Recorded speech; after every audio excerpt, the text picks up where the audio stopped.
Hello and welcome to Psyched, the show where we explore psychedelics through social, economic, and political perspectives.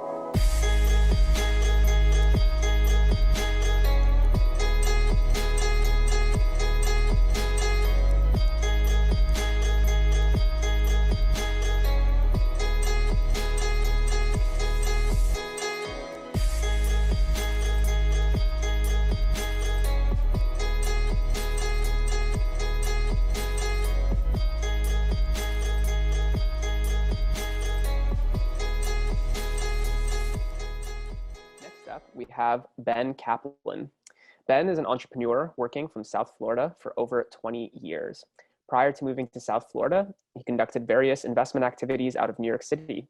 An investor in many other companies, both public and private, with a focus on international growth and potential for a global presence. 2018, he acquired a 30,000 strong sales force in over 20 countries and multi-level company from South Florida, stemtech.com, with a group of investors. 2018, Sensi Magazine and a group of global investors formed a partnership, and in 2019, we'll see the publication in multiple countries expanding the botanical lifestyles of unique destinations globally. Ben, thank you so much for joining us and welcome.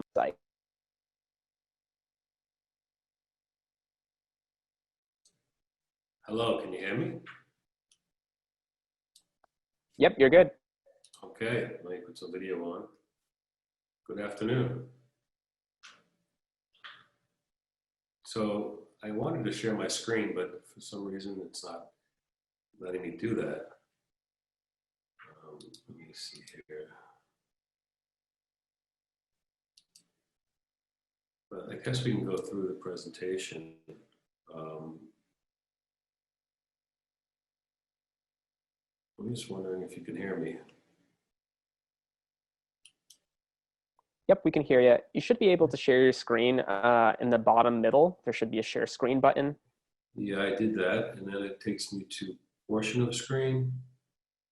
Yep, so you just click on which screen that you want. If you want audio, just make sure to click the two buttons on the bottom. Yep, you're good. Yep, okay. We can see everything. Perfect.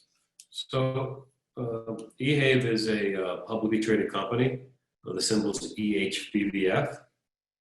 We are a digital therapeutic psychedelic company based on cognitive skills and tool sets that have been developed using human trials in Canada with the Sick Kids Hospital. We believe in solving problems currently in patients' health records and working through medical tourism in psychedelics. Today, PHI, we have no financial system that exists today for a patient to use and monetize their health records. Most health records are not digitalized, but in analog form. And we come up with a system for blockchain technology, and I'll take you through the deck now. So healthcare systems are missing a bunch of opportunities: collection of data, access, privacy, ownership, and financial opportunities that we're putting together now using smart contracts.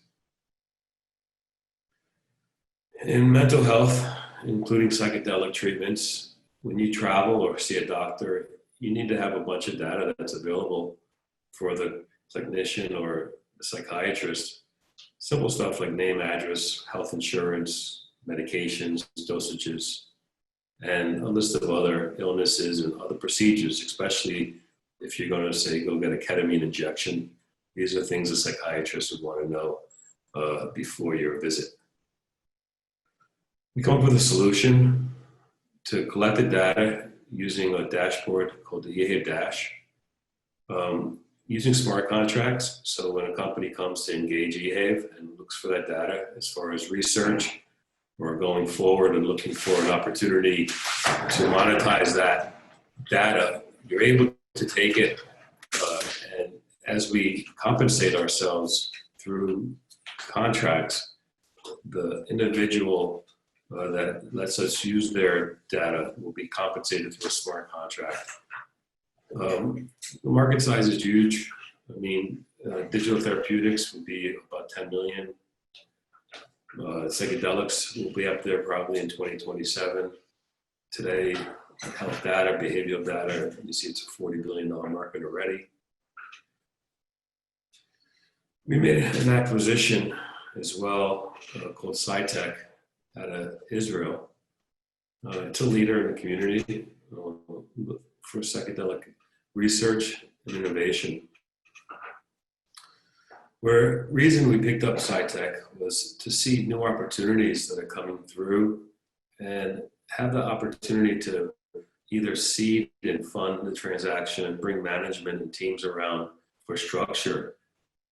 Being part of Psyched with eHave as an owner, we see an opportunity to create different modulars in education, delivery technologies, ketamine assisted therapy, and to develop a relationship with innovative companies that are coming through our ecosystem. So Psyched is a great addition to the portfolio of eHave in the psychedelic world. We have another partnership as well. It's a mental health partnership with Psych Associates of Maryland. They have over 40 doctors, almost 12,000 patients. And we formed a partnership with them to develop and look at clinical trials in technology using VR and sound, and understand dosages and delivery technology that might be developed in partnerships through our Psyched relationship. Dr. Natan, who just joined the board of advisors for eHave, is going to be providing us with hopefully a path to utilize his patients for development of these drugs and technologies. Mycotopia Therapy is a subsidiary of eHave. It was developed to put together investments and find psychedelic sell-ups. The building of a network, the opportunity to see these companies, just like Psyched, which was the first acquisition in Mycotopia, to continue investing and acquiring companies in this space and to build relationships and tools like the eHave Dash that we can give out to research companies, drug development companies, universities, botanical, synthetic. Hopefully they'll be able to use the eHave dashboard to collect data using AI technology and blockchain HIPAA compliant storage on the back end. This is the eHave dashboard. It's been designed for viewing data. It's an advanced analytical system. It works treating and preventing mental illnesses by having the data that gets input, thought through, and then pull it through to a visual so the clinician or the psychiatrist or the tech lab can see it in a graph form and understand the progress of the data. The platform will be HIPAA and GDPR compliant, and we will be offering it out in the next 30 days, hopefully, for free to organizations to test out as an operating system in their operations. Back in April, another opportunity that eHave has joined with is My Life ID. And this goes back to the PHR, the personal health records that we spoke about at the beginning of the slide. And here you have to take control of your health data. And so where My Life ID provides a USB port card that goes into a cloud system. It was developed for medical tourism. So when you leave and go for an opportunity in a foreign country, instead of bringing your medical records or your MRIs or everything in CD, DVD, or paper form, it was created so you can have ease and multiple languages, give it access to different countries that offer different medical opportunities that might not have been available in the country where the person has lived. So in a partnership, we've taken My Life ID and our blockchain technology, and we're going to be able to empower the patient or the consumer with their personal health records. So if somebody was to join a telemedicine platform, they would have to bring over their medical records And most of the time today, if you moved your medical records to a digital form, it was a scanned or a faxed copy. So what we're going to do is we're going to digitalize it and compartmentize it so a doctor or a physician can go through the file and see how your blood pressure was, let's say for the last 5 years, or what blood type you are, and data that needs to be scrubbed, but done in a way that can be digitalized and not just taking a photo and scanning it in of a medical record. So we're moving forward with our partnership, and we'll be launching our card in the next few weeks. And hopefully they'll be in once they come in to eHave. We'll be working a program to enroll 100 patients in a study with Psych Centers of Maryland. It's exciting. As I said before, My Life ID will work with encrypted cloud, and that data will be stored on blockchain. The opportunity for the blockchain will be that we can give storage at a lower cost than Amazon through AWS, and offer it in a secure manner, HIPAA compliant and GDPR. One of the latest deals that I'm working on that I just released is MD Link. MD Link is an eHave subsidiary in the future, and it's a telemedicine platform that's the largest in the Caribbean, over 10,000 users. And the reason why eHave is moving into the telemedicine field, especially for mental health and therapy, is that we feel that there's a growing medical tourism business for psychedelic retreats in Jamaica. It seems like that's ground zero besides Holland. And we're going to provide a digital mental health program using psychiatry therapists,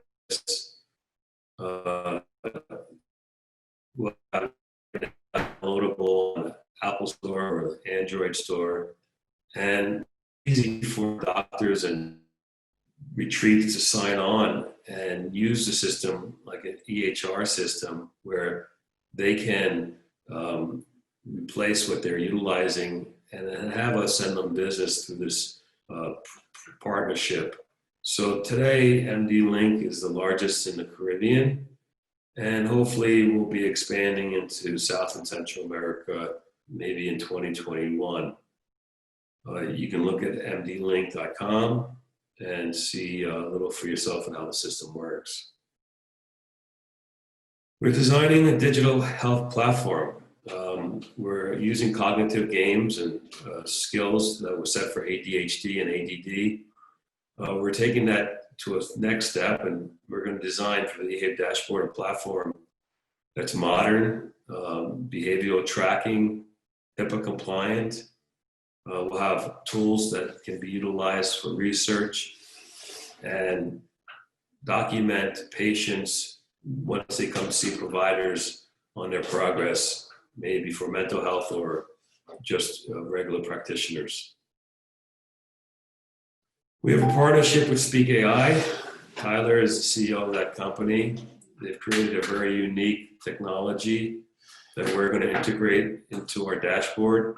It will give us an interface where a doctor or a technician at a retreat or a research person can, instead of typing, use voice and video to enter their information, and then it becomes into an analog form that can be searched at the fingertips to see what is transcribed, what you're looking to pull out of the transcribed video, and then apply that again to the dashboard for the AI to pull research out on it. So we're very excited about Speak AI and Tyler and what he's developed up there in Toronto. It's a great little gadget that is a lot of power behind it. The market's huge for data. It's the new gold. Mental health data is very important, especially with COVID-19.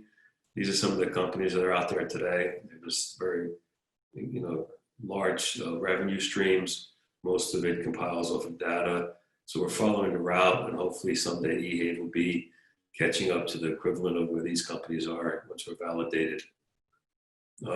There's 240 million plus in the US that are insured. If we just get 1% of that at $9.99 a month, it could be a really good return for eHave on a monthly revenue volume. We're going to monetize mental health using the blockchain, as I mentioned before, PHI, personal health records, and giving the smart contracts so the average consumer can take something that sits in their doctor's office or a hospital, know that they own the data, it's that their data, and that they have the records and the rights to do with that data, and give them a platform using eHave and smart contracts where we can go out and resell that data and to the companies that are interested in understanding and knowing more for the molecules that they're going to develop or the research that they're going to engage.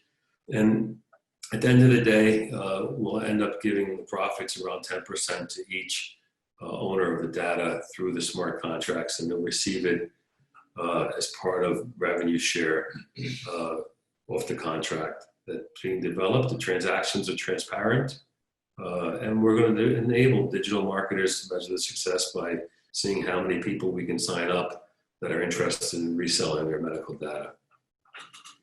We have a partnership we developed a few months ago with Burst IQ. They provide us the back-end storage.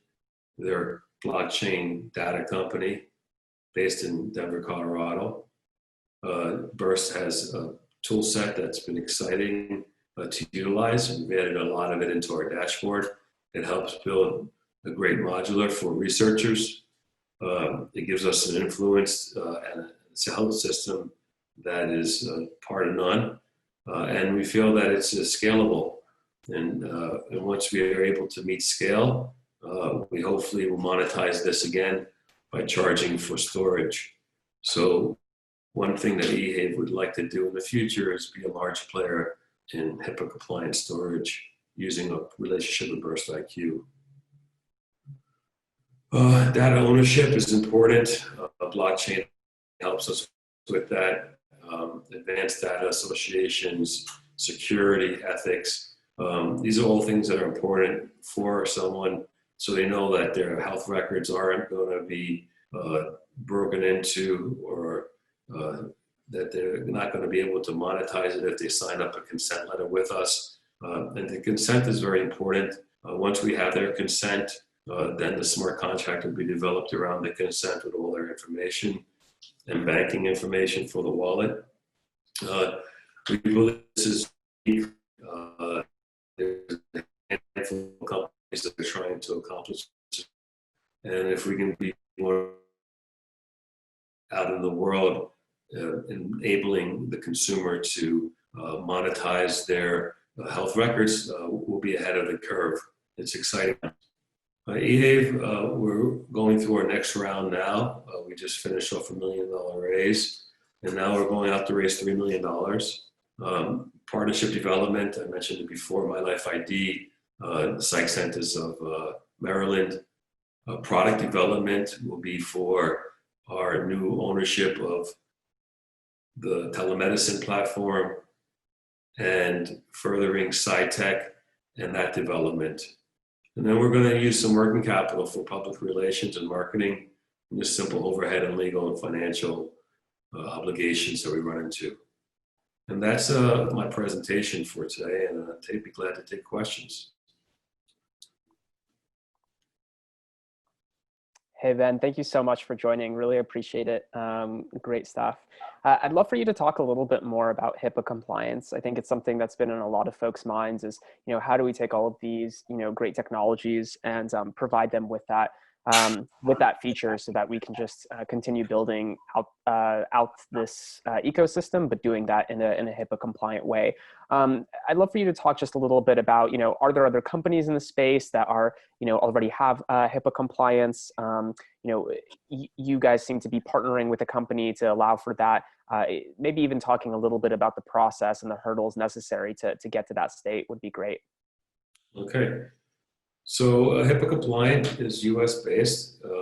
It has to deal with the health records. It's the law that was put in probably back in the 90s.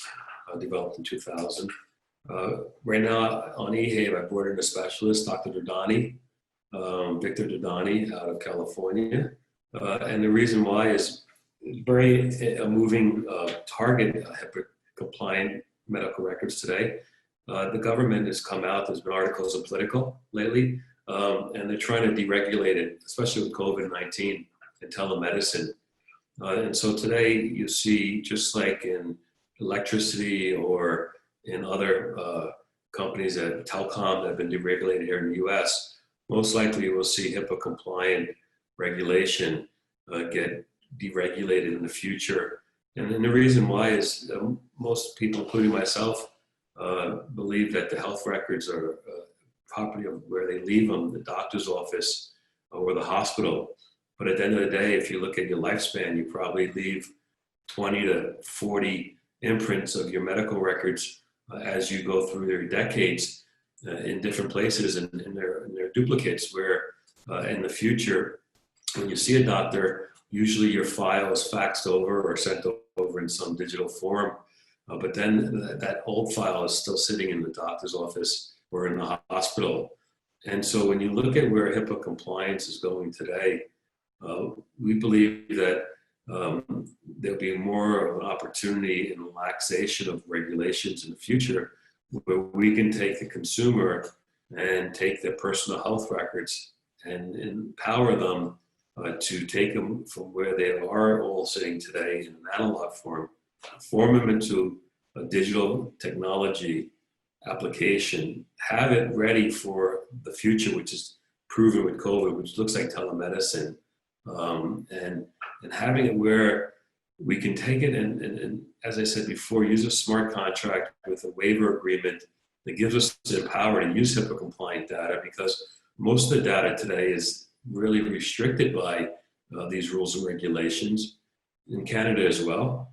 And where you see the opportunity is once the patient gives you the right for that data, then there will be many purchasers that will be interested in buying that data, where before they were not able to get your name, a lot of personal information, and a lot of the medical records were protected. So I feel today we're at the tip of the iceberg. Rules, still the rules, regulations of the regulations, so we'll play with inside the rules and regulations. A few that I've seen in the past. One out of Texas, it's based out in India, and they're playing with the same idea of how to empower and monetize the consumer for their medical records. An example is if some company like MindMed or New Compass wanted to go do human trials, they would go out and hire a CRA or CRO, partner with the university, and then advertise that they're looking for 100 patients for this new drug testing. Well, that's a phenomenal thing, and that's how usually somebody would get paid for utilizing their health records and their body themselves. We want to take it a step further and say if a CRO or CRA or a drug company was looking for 100 users that might have had mental issues, and EHAVE had that data, we'll sell it to them, following the rules and regulations, using waivers and a contract to empower the person that has given us those health records to get monetized. It's just another avenue for somebody to create income for themselves that might not be there today. And that's where digital technology is taking us. So I believe HIPAA compliance today is very restrictive. In the future, hopefully in the next 5 years or less, we'll see it deregulated like telecom. An audience question asks, how much can a patient expect to be selling their data for? How much does this data actually cost? So the patient, we're looking to do a revenue share, probably 10% of what EHAVE will receive. So if we receive, say, $1,000 for the data file, they would receive $100 through their contract. Okay, gotcha. As someone who's looking at many of the technology companies in this space, What are some of the things that you feel like still really need to be built, that you feel like are still missing, and that you think maybe, the next 5 years will bring? That's a great question. There's a company that we've looked at out of Texas, and they've created a VR psychedelic business using different images and motion and sound to create a euphoric situation like you were taking a trip on psilocybin or LSD. And I believe using this technology in the future applied to either taking a botanical or synthetic or not in an environment that could create the same illusion for the mind is where I believe technology is going to go. And I'm not sure if it's going to be an FDA approved product or more for, say, depression or schizophrenia, but more of a wellness product where it can be rolled out and someone can come into one of these pods, let's call it a pod, and take a session and really take themselves back, 2 or 3 steps and evaluate where they're going with it, and then collect a bunch of data, which is what's exciting about technology going forward, is the data that's going to be collected in mental health. It's been not really looked upon from a drug development standpoint, like say oncology, and from a technology standpoint, you hear it more and more today, like Talkspace is a great example of where they're applying technology for mental health. So I believe that between companies that are developing VR and audio to companies like Talkspace that are providing a space where someone can come on and see a psychiatrist or therapist and not have to leave their home or office, is where this is going to be something exciting in the future. And I'm glad eHave is at the forefront of it because of everything that is being developed by these companies create a data trail. And the more data we can collect, the more valuable that data collection will be to somebody going forward in the future. Yeah, beautiful. Thank you for that. I'd also really love to just, hear your thoughts. What are the geographic regions that we should be paying attention to? You're one of the few individuals that I've heard who's actually working with, spaces like Maryland, Florida, and, Psyched in Israel, of course. But yeah, what are some of the geographic regions that you feel like are up and coming that maybe people aren't really focused on, that do have some of the infrastructure for the future of psychedelics? That's a great question. This morning I was on a call with Bedrocan. They're a large cannabis company in Holland. They're an EU GMP provider. And the conversation was about EU GMP truffles. So universities can do testing and not have to use a synthetic, but they can use a botanical.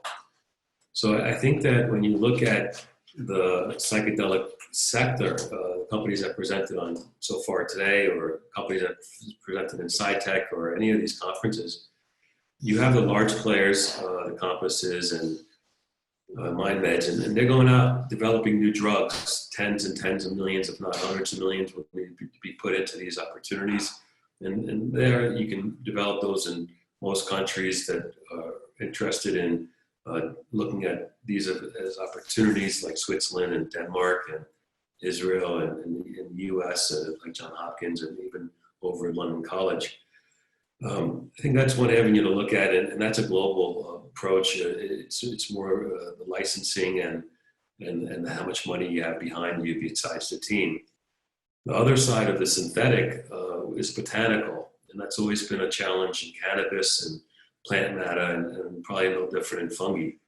But to find a botanical, today you have just a search on Wikipedia, where is a psychedelic mushroom legal, and you'll find a handful of countries. So for myself and eHave, we're concentrating heavily on Jamaica and then in Holland. And in those 2 countries, for the simple reason there's opportunities there to monetize and start creating revenues between the retreat business or the truffle business or being involved in the mushroom business through tourism medical or recreational. You see that in these countries, and then collecting the data on that. So the data points are where we expect to have value by bringing the dashboard into giving it to these retreats or these mushroom companies, letting them collect the data on their customers and their patient base, and then once again compiling it and trying to figure out how to monetize it. And so when I look at the globe, there's so many different places that use it for sacramental uses like Brazil, Mexico, Peru. But as far as a business that's federally legal, I think that Holland and Jamaica are ground zero.